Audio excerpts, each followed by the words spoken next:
वंदे मातरम विद्यार्थी मित्रों, कक्षा 9 विषय हिंदी और इस नए सेशन में मैं आप सब विद्यार्थी मित्रों का हार्दिक स्वागत करती हूँ। तो हमने अब तक इकाई 1 से 12 तक का अभ्यास पूर्ण किया है और हमने इकाई 1 से 10 तक का रिवीजन भी किया है। उसके साथ साथ हमने व्याकरण के टॉपिक भी समझे हैं और इसके साथ लेखन विभाग में जो भी निबंध है, कहानी है, उसके बारे में भी हमने समझ ले ली है। सो विद्यार्थी मित्रों, आज हम पढ़ने जा रहे हैं इकाई 11 और 12 का रिवीजन और इसके साथ हम हमारा एक नया टॉपिक है वर्तनी, उसके बारे में भी हम चर्चा करेंगे। तो विद्यार्थी मित्रों, आप अपना पाठ्य पुस्तक लेके तैयार हो जाइए। तो चलिए इकाई 11 एक यात्रा यह भी, इसके लेखक है रामदर्श मिश्र जी और ये एक कहानी है। तो इस कहानी में हमने देखा था कि रिक्शा वाले से संबंधित ये कहानी है और शिक्षित रिक्शा वाला है, उसके पास इंसानियत से भरा हुआ दिल है और वह संकट में पड़ी हुई एक लड़की, एक युवती के साथ विवाह कर लेता है और स्त्रियों के प्रति जो उनका भाव है, उसका जो दृष्टिकोण है, वो यहाँ पे दिखाई देता है कि उसके स्त्रियों के प्रति जो सम्मान की भावना है, वो यहाँ पे दिखाई है कि यहाँ पे जो रिक्शा वाला है, वो रिक्शे में सवारी करने वाले जो पति पत्नी है, उनके साथ भी आत्मीयता से उसका जो व्यवहार है वो बहुत ही अच्छा होता है। तो यहाँ हम देखें तो कि वो जो रिक्शा वाला है, उसके जीवन में जो घटना बनी है, उस घटना से हमें यह सीखना मिलता है कि नारी के प्रति उसका जो दृष्टिकोण है वो देखकर और तथा जीवन में उतारे गए कर्तव्य बोध से उसे प्रेरणा प्राप्त होती है। स्त्री सम्मान, स्त्री सुरक्षा एवं आत्मीयतापूर्ण संबंधों को भी खूबी से यहाँ प्रस्तुत किया गया है, जो अत्यंत प्रेरक है। तो हमें यही सीखना है कि स्त्रियों के प्रति हमें सम्मान की भावना रखनी चाहिए। आगे का है हमारा इकाई 12 और उसकी लेखिका है महादेवी वर्मा और ये जो इकाई का नाम है वो है रानी और ये है एक रेखा चित्र। सो विद्यार्थी मित्रों, हमने यहाँ पे देखा था कि ये जो कहानी है वो कहानी में ये जो रेखा चित्र है, रेखा चित्र में हमने देखा कि ये रानी नाम की एक घोड़ी, उनके दो साथी है निक्की और रोजी, वो एक नेवला है और एक कुतिया है, उसके साथ वो आई है, सम्मिलित है, जिसका बड़ा मार्मिक और भावुकतापूर्ण शैली में चित्र अंकित किया है। ऐसा लगता है यह नेवला और यह कुत्ती और यह घोड़ी हमारे सामने ही है। पशु पंछी और निर्दोष भोले ऐसे प्राणियों के प्रति महादेवी जी का स्नेह और प्रेम यहाँ पे छलकता नजर आता है। इस इकाई से हमें यही सीखना है कि पशु पक्षियों के प्रति हमें भी प्रेम का जो भाव है वो रखना चाहिए। सो विद्यार्थी मित्रों, हम आगे का टॉपिक हम देखते हैं।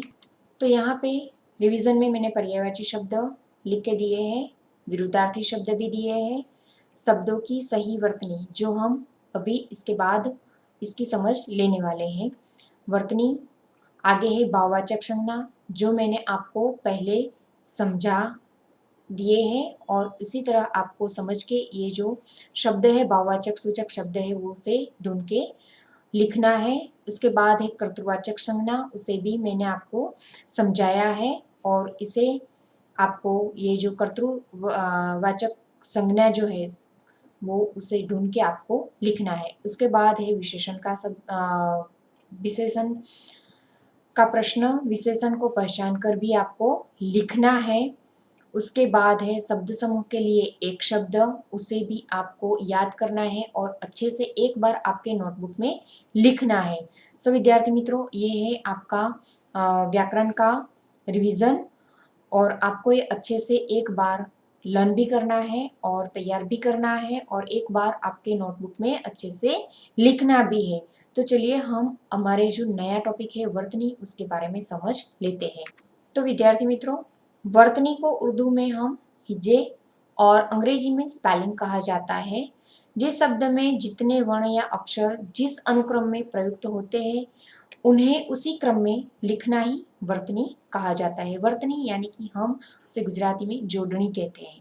જોડણીની ભૂલ સુધારીને ફરીથી શબ્દ લખો, આવો એક પ્રશ્ન પૂછાય છે। तो ये जो वर्तनी है वो सेम वही प्रश्न है।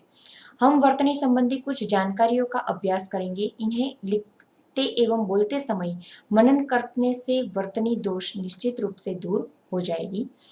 आगे देखते हैं हम वर्णों की लिखावट में सावधानी हमें कैसे रखनी है कि वर्ण लिखते हैं तो ये जो ख लिखा है उसे हम कैसे लिखें, उसके बारे में यहाँ पे चर्चा की है। तो कि ये जो ख है ऐसे लिखा जाता है और ऐसे लिखते थे है, तो यहाँ पे जो ये जगह दे दी है तो ऐसी जगह नहीं रखनी है, दोनों को ज्वाइंट करके ही लिखना है, तो इसे ख कहते हैं। यहाँ पे ये जो शब्द, ये जो वर्ण है, वर्ण की जगह शब्द बन गया है, दो अक्षर के साथ में आने से शब्द बनता है। तो यहाँ पे देखें तो रव की तरह न लिखे, इसे ख और रव बनकर वर्ण में से यहाँ पे शब्द बन जाएगा और अर्थ हो जाएगा दाना। तो यहाँ पे ये जो रव शब्द है, रव शब्द का अर्थ क्या होता है तो कि दाना होता है। जैसे कि रवादार को हम दानेदार, ऐसे शब्द बन जाते हैं, उसका ऐसा अर्थ निकलता है। तो यहाँ पे ख लिखने में हमें बहुत ही सावधानी रखनी पड़ेगी। ग तो कि पूरी तरह सिरोरेखा होती है ग के ऊपर। ये जो हम लाइन करते हैं शब्द अक्षर लिख के, उसे हम शिरोरेखा कहते हैं। जबकि त वर्गीय व्यंजन है वो है द। द का पूर्व का गोला सिरा मुंडा हुआ होता है, उस मुंडे भाग तथा सिरोरेखा के बीच रिक्त स्थान रहता है। यहाँ पे देखते हैं हम तो कि यहाँ पे गोला बनाया हुआ है और यहाँ पे ये जो सिरोरेखा की गई है उसमें थोड़ी जगह दी है, पूरा सिरोरेखा नहीं किया हुआ है ये वर्ण यहाँ पे द लिखा है और ये ग लिखा है। तो ये ग ऐसे लिखा जाता है और ये द ऐसे लिखा जाता है, हमें ये ध्यान में रखना है। इसी तरह थ, ब, य, श, क्ष और स्र की लिखावट में भी ऊपर से मुड़े हुए भाग के ऊपर सिरोरेखा नहीं होती है। ब के ऊपर पूरी तरह से सिरोरेखा देने से ब से म का भ्रम पैदा होता है, इसीलिए हमें ये ध्यान में रखना है। आगे हम देखें तो कि संयुक्ताक्षर, दो व्यंजन एक साथ आते हैं तो ये क्या बन जाता है, जुड़ाक्षर बन जाता है। तो यहाँ पे हमें ध्यान में रखना है ऐसे शब्द कि द और व से द्व, विद्वान, द्वार, ये जुड़ाक्षर ऐसे लिखे जाते हैं। द और व दो वर्ण, दो व्यंजन एक साथ आते हैं तो ये ऐसा वर्ण बनता है। द और द, तो द से द, तद्दन, तो ये वर्ण ऐसे लिखे जाते हैं। द और म, तो पद्म ऐसा लिखा जाता है ये शब्द। द और य से द्य, तो पद्य और विद्या, ये वर्ण दोनों ऐसे लिखे जाते हैं, इसे हमें ध्यान में रखना है। द और द, तो ये युद्ध, प्रसिद्ध, द और ग, उद्घाटन, उपोद्घात, ऐसे शब्द लिखता है। ह और य ज्वाइंट होता है तो ह्य बनता है, और ये जो बाह्य और सह्य शब्द ऐसे लिखे जाते हैं। ह और रु, तो रु हृदय, अप्रदत। श और र, तो स्र बनता है, श्रवण और श्रेष्ठ। ट और र दोनों को ट्र, ऐसे र की जो जुड़ाक्षर है वो यहाँ पे ज्वाइंट होता है, इसीलिए हमें ये जो ट्र है, आधा र है, तो वो ऐसे लिखे जाते हैं। ये हमें ध्यान में रख के ये शब्द लिखने होते हैं। अनुस्वार और चंद्रबिंदु, अनुस्वार और चंद्रबिंदु में भी हमें ये जो अनुस्वार ऊपर जो पॉइंट दिया है उसे ध्यान में रखना है। ये जो आंत, गांव, तांत, ये शब्द ऐसे लिखे गए हैं। तो यहाँ पे देखते हैं हम तो कि अंत, दंभ, पंच इत्यादि में जिस चिन्ह का प्रयोग किया गया है, यहाँ पे ये जो चिन्ह है वो है क्या, अनुस्वार कहते हैं इसे। और आंत, दांत, ऐसे जो शब्द लिखे गए हैं उसका प्रयोग यहाँ पे जो ये जो सब चिन्ह का प्रयोग किया गया है उस चिन्ह को हम क्या कहते हैं? अर्ध अनुस्वार या फिर चंद्र बिंदु कहते हैं। आगे हम देखें तो कि पूर्ण अनुस्वार दो तरह से लिखे जाते हैं और उसको लिखने की दोनों रीत निम्नांकित है। ये दोनों तरीके से हम शब्द लिख सकते हैं। यहाँ पे वर्ग के अंतिम अनुनासिक वर्ण के साथ ये जो वर्ण दिए हैं वो है अनुनासिक वर्ण, और इसके साथ भी हम ये शब्द लिख सकते हैं और अनुस्वार के चिन्ह के साथ भी हम ये शब्द लिख सकते हैं। तो यहाँ पे ये दिया गया है कि शंकर, शंख, तो ये जो अनुस्वार अनुनासिक वर्ण दिया है उसके साथ भी यहाँ पे ये जो शब्द लिखा है वो भी सही है, और अनुस्वार के साथ ये शब्द लिखा है इसका चिन्ह क्या है? तो कि यहाँ पे जो पॉइंट दिया है वो अनुस्वार इसका चिन्ह है।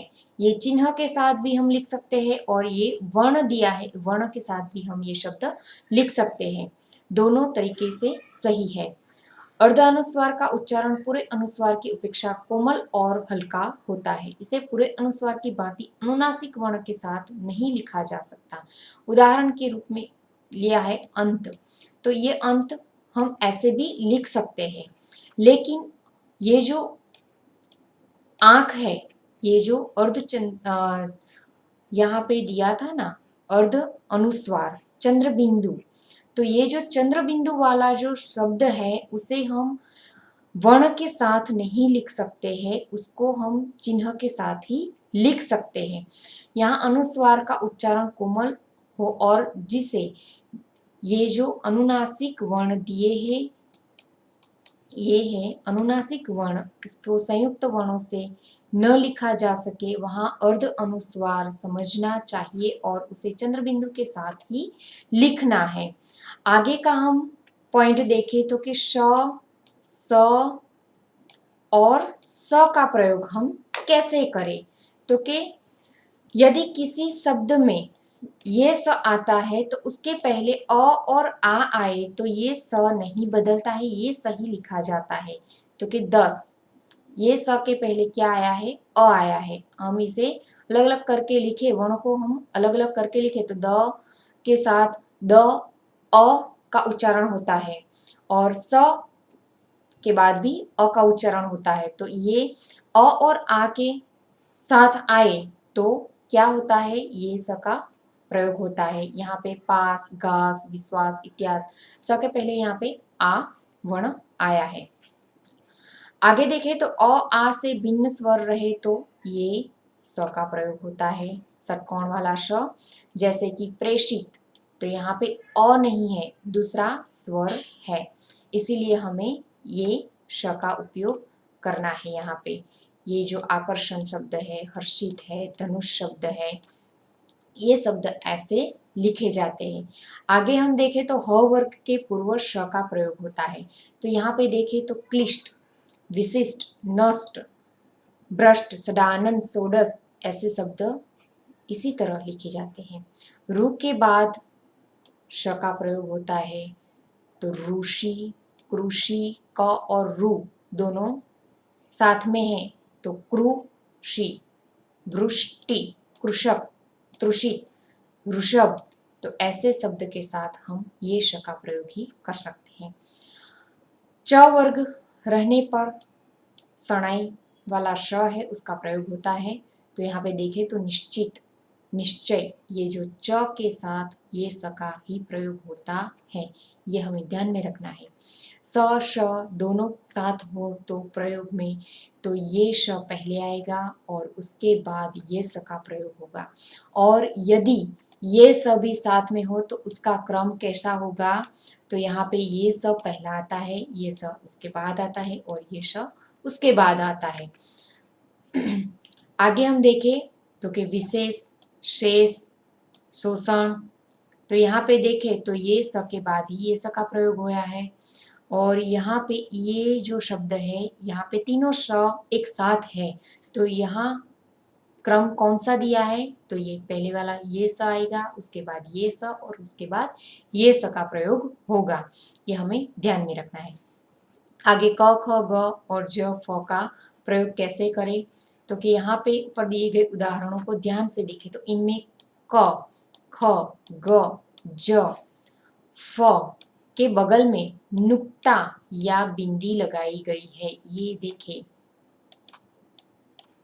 देखें यहाँ पे, तो ये जो बिंदी लगाई है उसे हम नुक्ता कहते हैं। इन शब्दों के बगल में बिंदी केवल इनके उच्चारण को स्पष्ट करने के लिए लगाई जाती है। अरबी और फारसी भाषा के इन शब्दों में निर्देशित वर्णों का उच्चारण कोमल और हल्का होता है। आगे देखें तो कि ये ड और ढ का प्रयोग कैसे किया जाता है, तो यहाँ पे डमरू, डर, डाक, डाली और ये जो ड है यहाँ पे पीछे दिया है, यहाँ पे ये जो ड है वो आगे दिया है। शब्द की शुरुआत में ड दिया है, यहाँ पे शब्द के अंदर ये ड दिया गया है और ये ड और ये ड में हमें थोड़ा फर्क दिखता है। यहाँ पे नीचे नुक्ता दिया गया है, बिंदी दी गई है और यहाँ पे बिंदी नहीं लगाई है। ऐसे ही ड में भी ऐसा ही किया गया है। यहाँ पे देखें तो कि ये जो बिंदी है ये आगे नहीं पीछे वाले वर्ण में लिखी है। तो हमें ये याद रखना है कि दोनों अक्षर कभी शब्द के शुरू में हो तो अनुस्वार के बाद नहीं आते। आगे हम देखें तो कि ई और ई की बुले ज्यादा होती है। ये है ह्रस्व ई और ये है दीर्घ ई। ये मात्रा है दीर्घ ई की और ये मात्रा है ह्रस्व ई की, हमें ये याद रखनी है। जिसका उच्चारण हल्का होता है, कोमल होता है, इसे ये ह्रस्व ई का उपयोग करते हैं और जिसका उच्चारण कठोर होता है, भारपूर्वक होता है, यहाँ पे दीर्घ ई की मात्रा लगाई जाती है। इस, किस, जिस, चाहिए, निकट, कोशिश, गिरना, कठिनाई, ये जो शब्द दिए हैं ये जो हल्के उच्चारण वाले शब्द है उसमें दीर्घ ई नहीं आएगा। आगे देखें तो ई और ई की बुले यहाँ पे भी उससे उल्टा दिया है कि जहाँ पे दीर्घ ई की जरूरत होती है वहाँ पे हम ह्रस्व ई लगा देते हैं। यहाँ जो शब्द का उच्चारण है उसके अनुसार हमें ये शब्द लिखने होते हैं और ये जो शब्द का उच्चारण है वो शुद्ध होना चाहिए, वो हमें ध्यान में रखना है। नारी, नारी में री है वो दीर्घ री आएगा। ये शब्द हमें ध्यान में रख के लिखने हैं। यहाँ पे आगे हम देखें तो कि उ और उ की मात्राओं में भी मिस्टेक होती है। यहाँ पे देखें तो कि ये मात्रा है, ये कौन सी मात्रा है, ये दीर्घ उ की मात्रा है और ये है ह्रस्व उ की मात्रा। तो यहाँ पे हम ह्रस्व उ और दीर्घ उ की मात्रा में भी भूल करते हैं। उसका भी उच्चारण ऐसे ही होता है, कोमल और कठोर। तो दीर्घ है उसका उच्चारण कठोर होता है और ह्रस्व होता है उसका उच्चारण कोमल होता है। तो हमें ये ध्यान में रख के ये शब्द लिखने चाहिए। ये उससे उल्टा दिया गया है कि ऊ की जगह हम ऊ की भूल कर देते हैं। तुम, तो यहाँ पे ये जो मात्रा है ये लगाने में हम मिस्टेक नहीं करनी चाहिए। पुजारी, ये पुजारी अशुद्ध है, ये शुद्ध ऐसे लिखा जाता है। चलिए आगे देखते हैं। ह्रस्व दीर्घ की भूलों के निर्देशित उदाहरणों के अलावा कुछ और भूले के उदाहरण भी हमें, सामान्य नियम हमें दिए गए हैं, वो भी हमें ध्यान में रखने हैं। यहाँ पे है संयुक्ताक्षर यानी कि जोड़ाक्षर।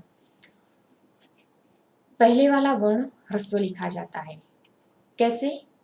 अंत्य स्वर पर भार हो तो यहाँ पे अंत्य स्वर कौन सा है, तो कि त और त दो जॉइंट आए हैं, जुड़ाक्षर है। गुच्छा, बिल्ली, तो ये जो स्वर यहाँ पे हमें लिखना है वो कैसा लिखना है, ह्रस्व लिखना है।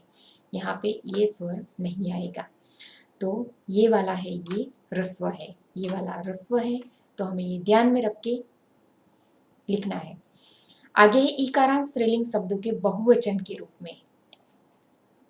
स्त्रीलिंग शब्दों और बहुवचन में दीर्घ ई की जगह हमें ह्रस्व ई लिखनी होती है, बदल जाती है। यहाँ पे थाली, थाली ऐसे लिखा जाता है, लेकिन उससे बहुवचन में थालियां ऐसे लिखी जाती है। ली ह्रस्व है और दीर्घ है, यहाँ पे दीर्घ की जगह हमें यहाँ पे ह्रस्व करके उसे बदलना है। जिंदगी, टोपी, तो टोपी हम शब्द ऐसे लिखते हैं, लेकिन बहुवचन में टोपियां ऐसे लिखी जाती है। श्रेष्ठतावाचक जो शब्द है उसमें प्रत्यय आता है इष्ट, इष्ट की जगह हमें इष्ट लिखना होता है। ये देखो कनिष्ठ, कनिष्ठ नहीं लिख सकते हैं हम, कनिष्ठ लिखना होता है। यहाँ पे जो ये शब्द दिया है श्रेष्ठ, श्रेष्ठ ऐसे नहीं लिखा जाता है, श्रेष्ठ ऐसे लिखा जाता है, जो हमें ध्यान में रखना है। ईय प्रत्यय में हमें दीर्घ ई लगानी होती है। तो ईय प्रत्यय, जातीय ये शब्द हम बोलते हैं, तो ईय प्रत्यय यहाँ पे दिखता है। तो कि जातीय ईय, तो यहाँ पे ईय में ई है वो दीर्घ आती है। देखो देशीय, वर्षीय, स्वर्गीय, राजकीय, प्रांतीय, ऐसे ये शब्द ऐसे लिखे जाते हैं। ईक प्रत्यय जहाँ पे आता है तो ई ह्रस्व हो जाता है। तो यहाँ पे देखें तो ये जो औद्योगिक गीक ईक प्रत्यय यहाँ पे आया है, तो ये ह्रस्व ई हो जाता है। ऐच्छिक, दैनिक, नैतिक, शारीरिक, स्थानिक, ये शब्द ऐसे लिखे जाते हैं। सामान्यतः यहाँ पे इन प्रत्यय है, इन प्रत्यय में ई दीर्घ होता है। तो देखो अर्वाचीन इन प्रत्यय यहाँ पे आया है, तो ये ह्रस्व की जगह हमें यहाँ पे दीर्घ लिखना है। प्राचीन, ये शब्द हमें ऐसे लिखने हैं, बराबर। चलिए आगे प्रत्यय संबंधी बुले, तो कि यहाँ पे अंत्यांत में जो प्रत्यय दिया है, ता प्रत्यय दिया है, यहाँ पे ये ता प्रत्यय का प्रयोग हमें यहाँ पे नहीं करना होता है। तो यहाँ पे ये शब्द है उत्कर्षता, ये अशुद्ध शब्द है, यहाँ पे उत्कर्ष शब्द ही लिखा जाता है। यहाँ ऐक्यता, ऐक्यता नहीं, ऐक्य या फिर एकता शब्द लिखा जाता है, ये शुद्ध शब्द है और ये अशुद्ध शब्द है। ऐसे ही हमें प्रत्यांत शब्दों को के बाद जो प्रत्यय लगता है वो लगाना ठीक नहीं होता है। आगे देखें तो हलंत का प्रयोग हमें करना है। कैसे कैसे शब्दों में हमें हलंत का प्रयोग करना होता है, तो कि मान, वान, हान, प्रत्यांत वाले जो शब्द है उसे उसमें हमें हलंत का प्रयोग अवश्य करना चाहिए। ये देखो श्रीमान, आयुष्यमान, महान, विद्वान, ऐसे शब्द हैं, उसमें हमें ये जो प्रत्यांत वाले पीछे लगाने वाले जो प्रत्यय है उसमें हमें यहाँ पे हलंत, ये जो चिन्ह दिया है, छोटी सी लाइन दी गई है लास्ट में वर्ण के नीचे, उसे हम हलंत कहते हैं, वो लगाना अवश्य होता है। त, मम, उत, प्रत्यांत, तत्सम शब्दों में भी हलंत का प्रयोग होता है। यहाँ पे देखें तो स्वागतम, जगत, परिषद, पश्चात, शरद, ये जो प्रत्यांत वाले शब्द है वहाँ पे हमें ये हलंत का प्रयोग करना चाहिए। ये दोनों प्रचलित और सही भी है। यहाँ पे जो शब्द दिए हैं वो शब्द कैसे है, दोनों तरीके से हम लिख सकते हैं। ये दो शब्द दिए हैं उससे हम दोनों तरीके से लिख सकते हैं, दोनों सही है। सो ये शब्द हमें ध्यान में रखने हैं और तैयार करने हैं। सो विद्यार्थी मित्रों, यहाँ पे हमारा ये जो वर्तनी वाला टॉपिक है वो पूर्ण होता है। વર્તની यानी कि જોડણી, જોડણીની ભૂલો આપણે ખાસ ધ્યાનમાં રાખવાની છે। જોડણીની ભૂલમાં શું થાય છે, અર્થનું અનર્થ થઈ જતું હોય છે। દીર્ઘની જગ્યાએ રસ્વ લખી દીધું, રસ્વની જગ્યાએ દીર્ઘ લખી દીધું, તો બંનેના અર્થમાં શબ્દ બોલાય છે એક સરખો। આપણે એક ઉદાહરણ હું તમને કહું કે दिन और दिन, एक रस्व वाला दिन है और एक दीर्घ वाला दिन है, एक ह्रस्व वाला दिन है वो दिन का अर्थ होता है दिवस, और दीर्घ वाला दिन है उसका अर्थ होता है गरीब। तो ये दोनों शब्दों का हम किसी वाक्य में प्रयोग करते हैं तो दीर्घ की जगह हम ह्रस्व लिख देंगे दिन, और दीर्घ दिन की जगह हम ह्रस्व दिन लिख देंगे। तो दोनों वाक्य में हमें जो अर्थ हमें स्पष्ट करना होता है, वाक्य को समझना होता है, वो हमें समझ में नहीं आता है। इसीलिए हमें ये जोड़ने की जो गलतियां होती है हमसे, ये सब हमें ध्यान में रखनी होती है, और कम हो ऐसा हम प्रयोग कर सकते हैं। बराबर, ये सब नियम जो हमें रूल्स दिखाए हैं उसे हमें ध्यान में रखना है, तो हम कम से कम गलती कर सकते हैं। तो विद्यार्थी मित्रों, इससे मैं आपको जो भी स्टडी मटेरियल में लिखने के लिए दूँ उससे आपको एक बार आपके नोटबुक में अच्छे से लिखना है और तैयार भी करना है, परीक्षा के लिए भी इसकी तैयारी करनी है। सो विद्यार्थी मित्रों, ये सेशन हमारा यहाँ पे ख़त्म होता है। सो नेक्स्ट सेशन में हम फिर से मिलेंगे। Have a nice day. Vande Mataram.